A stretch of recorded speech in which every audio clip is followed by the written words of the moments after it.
Hola, ¿qué tal amigos? Estamos una vez más en el Estado del Estado, aquí donde pretendemos llevar los temas de la agenda pública a un lenguaje fresco y natural. Como siempre me acompañan dos politólogos, pero afortunadamente ahora sí ya tenemos aquí en el estudio con Susana a distancia al buen Jonathan Bretón. Cuéntanos cómo te fue, Jonathan. Hola, ¿qué tal? Bien, muy bien. ¿Cómo estuvo esa misión ahí con los Oya? ¿Sí lo Bastante viste? buena. La verdad es que fue una experiencia muy importante haber estado con ustedes de manera no presencial a través de ese robotcillo, ¿no? Claro, esa fue idea de quien nos acompaña, Matthew Cisneros. Un gusto estar aquí. Es el genio creativo detrás de esto, ustedes veanlo, usa lentes, entonces de ahí está el arquetipo de que es el que se le van a ocurrir ese tipo de cosas.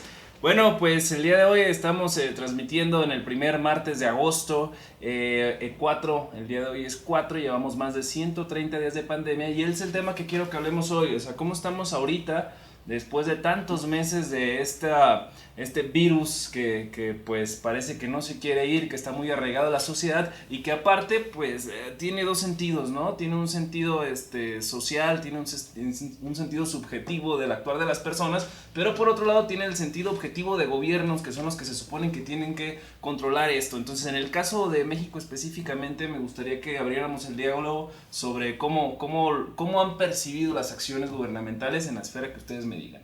¿Quién comienza? Bueno, yo creo que vale la pena mencionar que en el momento en el que este video salga, probablemente ya México estará rozando las 50,000 muertes y con ello estaríamos, bueno, ya estamos incluso hoy en día siendo el tercer país, estamos en tercer lugar con mayor muertes en todo el planeta, ¿no? Después de Estados Unidos y después de Brasil, cosa que es por demás muy importante también tenerlo en cuenta y llevarlo sobre la mesa. Vale la pena llegar a estas 50,000 muertes, hacer un corte de caja de cómo vamos. Y yo alcanzo a distinguir, no sé ustedes, pero yo alcanzo a distinguir que podemos enfocarlo en lo siguiente, ¿no? Primero, el gobierno federal llega, genera esta especie, que también es un tema de largo aliento hablar, ¿no? De cómo ha sido la comunicación en el tema de la conferencia matutina, ¿no? De López-Gatell. Genera esta campaña que es la de Susana a distancia, que inicia desde el 23 de marzo hasta finales de mayo, y a partir de ahí genera el semáforo epidemiológico, donde le otorga la responsabilidad a los estados, y son ellos los que están llevando la responsabilidad de la pandemia después de este movimiento, ¿no? que conocemos como el regreso a la nueva normalidad. Y a partir de eso, pues el conflicto ha sido todavía mayor, ¿no? Pensamos que se iba a solucionar las cosas y no, el conflicto ha escalado a cuestión mayor y las muertes siguen en aumento. Sí, pues que ya normalizamos las decenas, las centenas de muertos todos los días. Me parece que llegar a 50,000 es un corte de caja que nos tiene que llevar a la reflexión, porque ciertamente algo no se ha hecho bien. Es decir, ser el tercer país con mayor número de muertes es terrible.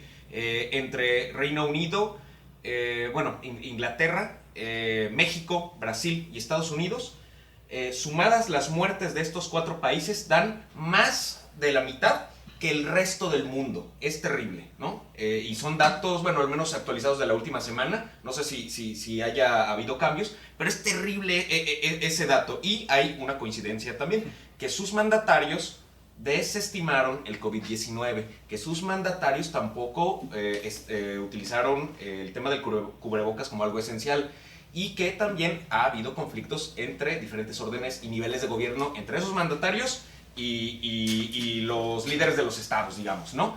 Me parece también algo importante, que a México llegó el virus llegó en marzo, si no me equivoco. Inicios de marzo. Exactamente.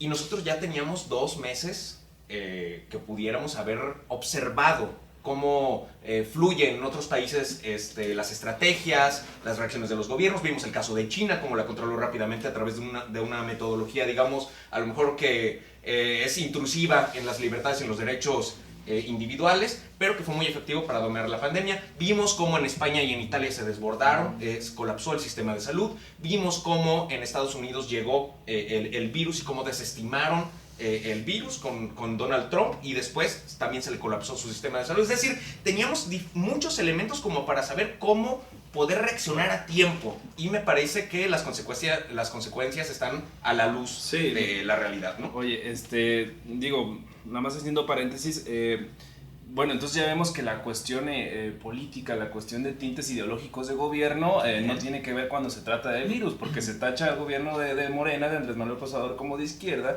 y tenemos a los gobiernos neoliberales de Bolsonaro y pues obviamente Donald Trump. Eso no tiene que ver, sí tiene que ver con las cuestiones de cómo el líder asume esta batalla y que probablemente eso es lo que tiene consecuencias. Ahora, por otro lado, también vemos que a López-Gatell, subsecretario de Salud en México, que es al que invitan, o bueno, el que está llevando todo este programa porque es epidemiólogo, por un lado lo atacan partidos políticos de oposición en México, y por otro lado la Organización Mundial de la Salud lo invita a formar parte de, sí. Incluso en las cuestiones, hoy 4, no fue ayer, mentiras, del lunes, están replicando ciertos modelos de cómo se llevó en México hacia otros lados, ¿no? Cómo se ha manejado la pandemia y llevarlo, por ejemplo, en la cuestión educativa, ¿no? Sí. Dicen, hasta que no haya un semáforo en verde vas a reactivar, mientras tanto vas a trabajar así. Bueno, de todo esto, ¿tú qué aciertos le ves, Bretón, o desaciertos a la estrategia como la ha llevado a cabo López-Gatell? Bueno, cuestión federal. Importante mencionar que López-Gatell es la figura que encarna la autoridad para combatir a la pandemia, y noto en él una figura que recién en sus orígenes tuvo mucha aceptación, tuvo mucha credibilidad, manejó correctamente, creo que es un tipo que logró comunicar muy bien en su momento, ¿no? Después me pareció acertada la intención del gobierno de hacer además de tener la conferencia mañanera, tenemos la matutina, ¿no? La de Gatell, que es a las 7 de la tarde, en donde la gente pues la veía y todo eso, pero después, como todo lo que sube, tiende a bajar, ¿no? La credibilidad de Gatell cada vez ha ido disminuyendo. Las cifras recientes de las estadísticas que tiene el Financiero es que la credibilidad que tiene Gatell ronda cerca del 50% más o menos aproximadamente. Entonces realmente creo que ha tenido ciertos desaciertos. Lo más destacable y podemos palpar es ese rechazo o renuencia a utilizar el cubrebocas. Sería un poco extraño, ¿no? Que la debacle de Gatell esté con un tema tan básico como el cubrebocas, ¿no? Que es un tema que deberíamos de haberlo superado desde hace mucho tiempo. Sí. Sabemos que no hay ningún mecanismo 100% efectivo contra el coronavirus. El tema de la cura, del tema de la vacuna, sigue debatiéndose en la ciencia, pero mientras tanto tenemos elementos que sí sirven o que ayudan a combatir la epidemia, en este caso reducir la propagación. Y bueno, creo que ahí sí es un gran error el que ha tenido Gatell, el rechazar su uso. Creo que desde hace mucho tiempo debió de haber aceptado que modificar su postura, e incluso hasta el presidente le hubiera favorecido utilizar cubrebocas en sus mañaneras, en sus giras, ¿no? Llevar a hacer que no estás haciendo. ¿Qué esfuerzo te puede costar hacer eso, no? No, y luego exhibió Andrés Manuel López Obrador a su propio secretario de Hacienda, Arturo Herrera, porque Arturo Herrera dijo, usar el cubrebocas va a favorecer para reactivar más pronto la economía. Sí. Y Andrés Manuel en una mañanera dice, a ver, que él dijo eso, yo no creo que él haya dicho eso. Y lo exhibió y tuvo que modificar el discurso. Yo creo que Gatell también tuvo ese problema, ¿no? Fundamental, porque que la Organización Mundial de la Salud te diga que el uso del cubrebocas ha salvado miles de vidas, es un dato fuerte, es una declaración contundente. Y que tu secretario de Salud, el encargado de la política pública de la pandemia, te diga sistemáticamente durante meses una cosa de que no es importante usar el cubrebocas, y después tu jefa de gobierno, Claudia Sheinbaum, te diga todos los días en Twitter, usa el cubrebocas porque ayuda a evitar que se propague el virus, etc. Entonces se me hace increíble. Creo que Gatell fue muy buen vocero en un principio. Yo creo que una de las mejores decisiones que tuvo el gobierno federal en un principio fue elegir a Gatell como vocero. No sé si como encargado del combate a la pandemia, porque es una persona que, acreditada en un principio por la comunidad científica, ya lo mencionaste que fue invitado a instancias internacionales, es una persona que tiene muy buena comunicación verbal, que genera confianza también a la hora de que tú lo ves en la televisión y todo eso, y también que tiene una experiencia acreditada. La tenía porque también estuvo en el gobierno de Felipe Calderón cuando se combatió a lo de la influenza, ¿no? Y experiencia en diferentes instancias, ¿no? Claro, pero es una máxima de la política. O sea, lo expones todos los días a las 7 de la tarde a que lo estén bombardeando, y aparte con algo que no está dando resultados, porque no sabemos no sabemos incluso si esto de no uses cubrebocas lo hace porque conoce bien a la idiosincrasia del mexicano, de que le dicen usa cubrebocas y dice, bueno, pues me voy a la peda con mi cubrebocas y voy a andar por todos y relajaría las medidas. No sabemos si el presidente le dijo, a ver, espérate, yo estoy haciendo esto, como Arturo, cálmate, o no sabemos si en verdad el vato creía que no era importante. Yo no sé, mira, a donde quería llegar y lo que quería concluir era, Gatell fue muy buen vocero. Sin embargo, a la hora de vender el personaje de Gatell que comunica, lo quisieron empaquetar como el científico, por una manera. O sea, quisieron venderlo como el científico que te va a combatir la pandemia con estrategias basadas en la ciencia, ¿no? Sin embargo, veíamos otra cosa. Veíamos a Gatell político, veíamos a Gatell poeta, veíamos a Gatell comunicólogo, ¿no? Interactuando con los niños también, ¿no? Es decir, quisieron mover el personaje de Gatell fue tan exitoso que lo quisieron estirar para tener una comunicación política eficaz, y yo creo que ese fue un grave error, porque luego acabó en incongruencias, y lo estiraste tanto que le pusiste esa conferencia vespertina, que al rato tuvo muchas incongruencias en su discurso, y cuando tienes incongruencias en tu discurso y emites posicionamientos oficiales, finalmente acabas trastocando la estabilidad de los estados y de los municipios, que también tienen una investidura y que también tienen una responsabilidad de combate a la pandemia. Yo creo que la base del error está en eso que tú comentas, ¿no? O sea, que Andrés Manuel desde un inicio dijo, vamos a hacerle caso a los científicos y no a los políticos. Sí. Ok, desde un inicio parecía que Gatell podría ser ese científico que hablaba correctamente entre los medios, que podía disipar correctamente las dudas, pero después Gatell se convirtió en el Gatell político. Sí. Y para no abundar más en lo que tú comentas, pues estoy completamente convencido, ¿no? La postura de Gatell conflictuándose contra los gobernadores, que incluso ahorita en una intervención más podemos discutir esa carta, ¿no? De los 10 gobernadores que piden la renuncia de Gatell. Sí.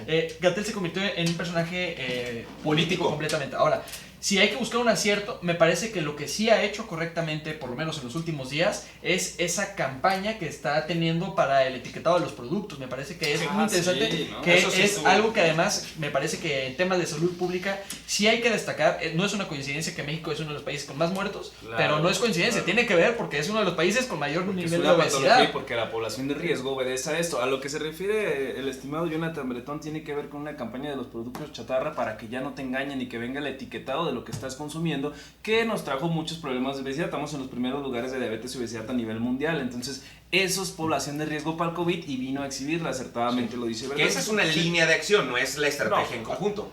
Habrá que también hay otras variables. Va a ser como una bola de nieve, va a tener impacto en otros sectores también. Sí, claro, hasta laboral, o sea, completamente económico, pero bueno, no es fácil tomar la pandemia. Creo que todos los países están a la prueba de errores, algo que yo lo he dicho ya desde hace mucho tiempo. O sea, nadie puede jactarse completamente de decir que ha implementado una correcta estrategia. Podemos mencionar el caso de los países asiáticos, que no son democracias, como a nivel de dictadura es más fácil controlarlo, pero en el caso de Europa ya estamos hablando del segundo rebrote, sí, o incluso un tercer rebrote. En México sigue en el primer rebrote y no hemos llegado ni siquiera al pico. La curva no se ha achatado. Bueno, no solo no se ha achatado, sino que hay un nuevo pico cada semana. Entonces, ¿cuántas veces escuchamos también? Eso fue otra de las incongruencias, ¿no? Viene el pico más alto y viene el pico más alto. Se escucharon como 4 o 5 veces fácilmente. Entonces significa que todavía no habíamos llegado al punto más álgido. Y eso implica que nunca tuviste la capacidad como para mandar los mensajes a la población acertados, para evitar que... Otra variable que entra ahí, Matthew Fiat, es, incluso lo comentamos en un programa del Estado en tus oídos, que también los invitamos a escucharlo, hablamos de cómo también los países federalistas tienden a hacer tener menor coordinación, ¿no? Claro, déjenme abrir, justo sobre esto quiero entrar, quiero que analicemos los dos aspectos. En primera, el Estado pues tiene el compromiso de otorgar seguridad a sus ciudadanos, porque para eso lo tenemos, ¿no? El Estado fue un pacto, los contractualistas dicen por seguridad, y por eso nos reunimos y tenemos al gobierno por un lado, pero por el otro lado tenemos a la responsabilidad individual de los ciudadanos, que hemos visto que la cultura del mexicano pues a veces le vale madre, ¿no? O sea, todavía seguimos teniendo gente que piensa que el COVID no existe, ¿no? Sí. Y que las antenas de G5 nos contagian, sí, y que las máquinas medidoras de temperatura te van a matar el cerebro. O sea, ahora en esos dos sentidos, como ya vimos que tenemos la descoordinación gubernamental, aúnale a una cuestión ¿Cómo llevas eso a cabo? O sea, vimos cómo en Jalisco se están tomando ciertas medidas, y que hay una confrontación una vez más por la descoordinación, y dice Alfaro, me estás poniendo en rojo, yo no estoy en rojo, ¿de dónde sacas que soy en rojo? Y que no es el único, porque a pesar de que es de otro partido, pero también pasa con Bonilla, que es de Morena, que al principio de la pandemia le dijo, oye, Gatell, aguanta, güey, o sea, tú estás dando datos que no son míos. Sheinbaum, que es la jefa de gobierno, ¿sí se llama jefa de gobierno todavía? O es alcaldesa de la Ciudad de México, creo. Y la Chanín también con Barbosa en Puebla, que también es de Moreno, o sea, ya el tinte político queda sobrepasado, ahora se ve una exhibición de la descoordinación que hablamos. Puede ser eso o puede ser otra cosa. Es que mira, si podemos identificar que los países en donde tenemos mayor número de muertes, de contagios, que pueden ser Estados Unidos, Brasil y México, son países federalistas, ¿no? Claro. Ahí puedes tú pensar una premisa de que en los países federalistas puede existir mayor descoordinación para aplicar una política pública integral, ¿no? En combate a la pandemia. Pero por otra parte también tú puedes pensar, las malas decisiones de un ente federal, digamos, a lo mejor de un sistema presidencialista, se pueden ver subsanadas por un federalismo fuerte, fortalecido, en donde pueda existir discrepancias y en donde las necesidades regionales de estados tan grandes como los que acabamos de mencionar pueden ser atendidas por sus autoridades locales, y yo creo que eso es lo que se ha visto. En Jalisco tenemos 1,600 fallecimientos al día de hoy, lamentables, pero en México es mucho más la proporción. Jalisco estuvo en el lugar 29 durante mucho tiempo. Ahorita creo que ya se está desfasando un poquito más, somos lugar 16, si no me equivoco. Bueno, cambia cada día. Pero lo que voy es que hay necesidades que solo se saben bajo autoridades locales, donde sabes qué necesidades tienes. ¿Cuál es tu fortaleza en Producto Interno Bruto? ¿Dónde apretar a las industrias? ¿Dónde no? ¿Cuál es tu capacidad en el sistema de salud? Por ejemplo, para lo del INSABI. Vemos que todos los estados, o la mayoría de los estados que se adscribieron al INSABI, instancia federal, son los que tienen peores resultados en la pandemia. Entonces también la autonomía de las autoridades estatales en muchos casos es importante. En California, donde tienen mejores resultados también, a contraposición del gobierno federal, con Newsom, si no me equivoco, es el gobernador de ese estado.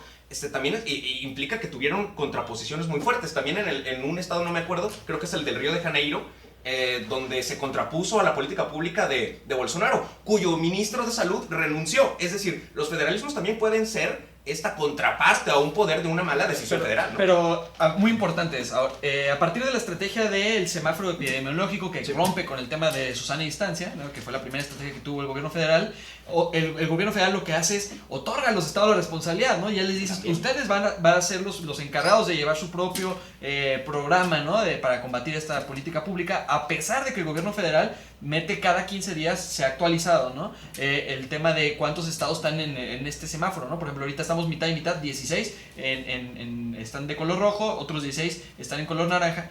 Pero la gran pregunta es, sí, el federalismo, pero ¿en dónde cae el municipio también? ¿Dónde cae el municipio como un actor importante en el papel para poder evitar el contagio masivo, ¿no? de los casos, sobre todo porque es importante destacarlo, la pandemia, que es un conflicto global, se tiene que solucionar con decisiones locales, ¿no? O sea, ¿dónde está el municipio generando esas políticas contra la pandemia, ¿no? Sobre todo en los municipios con grandes centros de densidad de población. Pudiera ser el caso de Monterrey, pudiera ser el caso de la Ciudad de México, de la zona metropolitana de Guadalajara, que también...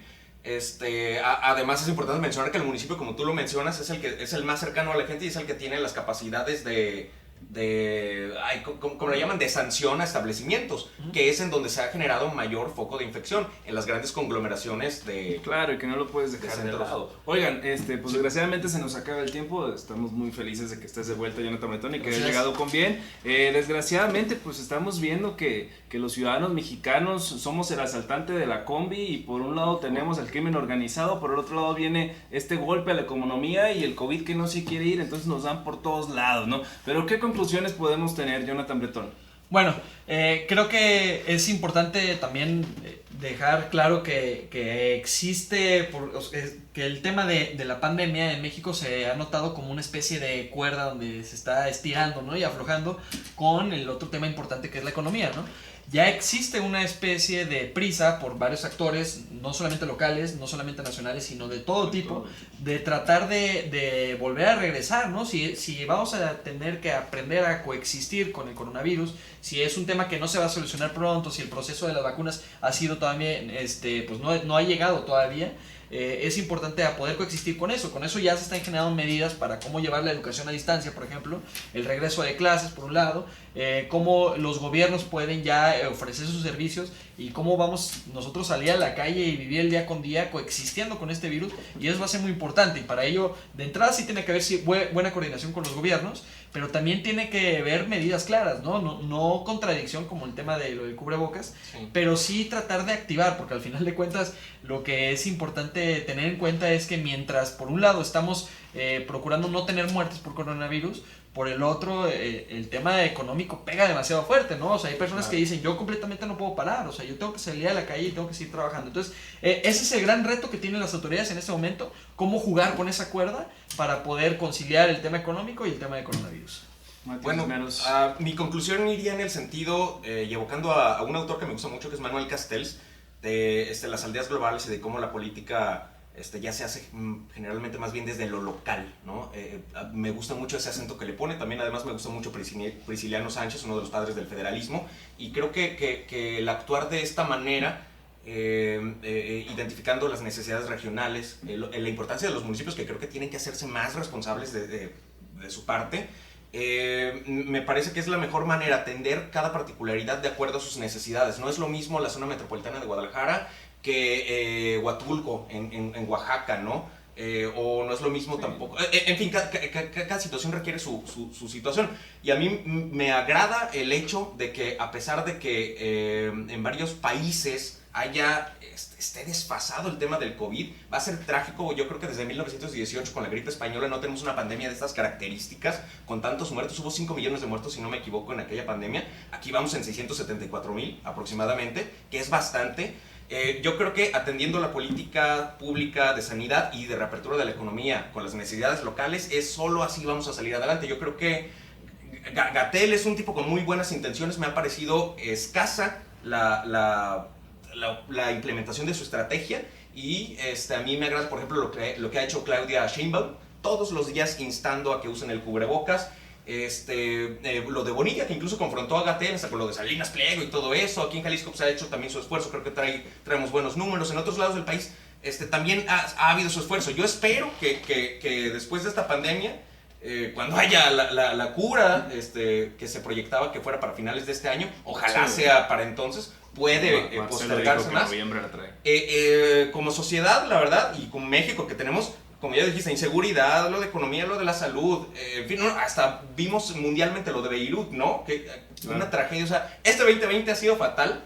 Yo espero que salgamos adelante pronto, y a mí me gustan esas concepciones de los federalistas y de atender la política desde lo local. Y, muy bien, bueno, me extendí, perdón. Yo concluiría nada más apelando a la responsabilidad individual, a que sí ponderemos, como decía Jeremy Betham, entre el placer y el dolor, ponderemos las repercusiones que puede tener el no ser responsables, el que si bien el gobierno sigue peleando y sigue queriendo politizar una pandemia, nosotros los ciudadanos somos los que estamos expuestos a final de cuentas, y somos los que vamos a tener los costos de capital humano. Entonces espero que generemos una conciencia en conjunto, y que haya ciudadanos para el Estado, pero que también haya un Estado digno para los ciudadanos, y no nada más sea una responsabilidad de un lado o del otro, porque de nada nos va a servir. Pero bueno, es todo por hoy. Los invitamos a sintonizarnos por aquí, van a ser nuestras redes. Nos pueden sintonizar en ¿dónde, Jonathan Bretón? Bueno, estamos en Facebook como El Estado de Estado, y Twitter como @EdoDeLedo. También estamos en YouTube, y próximamente estaremos en Instagram también como El Estado del Estado. ¿Y dónde nos pueden escuchar, Matthew? En El Estado en tus oídos es un podcast que sale en Spotify, en Apple Podcast y en Google Podcast. Y también tenemos unas intervenciones con amigos que se llaman Huertulias en YouTube, que también los invitamos a verlas. Propónganos temas. Muchas gracias a todos por sus comentarios. Gracias. Muchas gracias por estar aquí, a pesar de que tenemos pandemia. Cuídense mucho, sigan las medidas de salud. Hasta pronto, nos vemos. Gracias.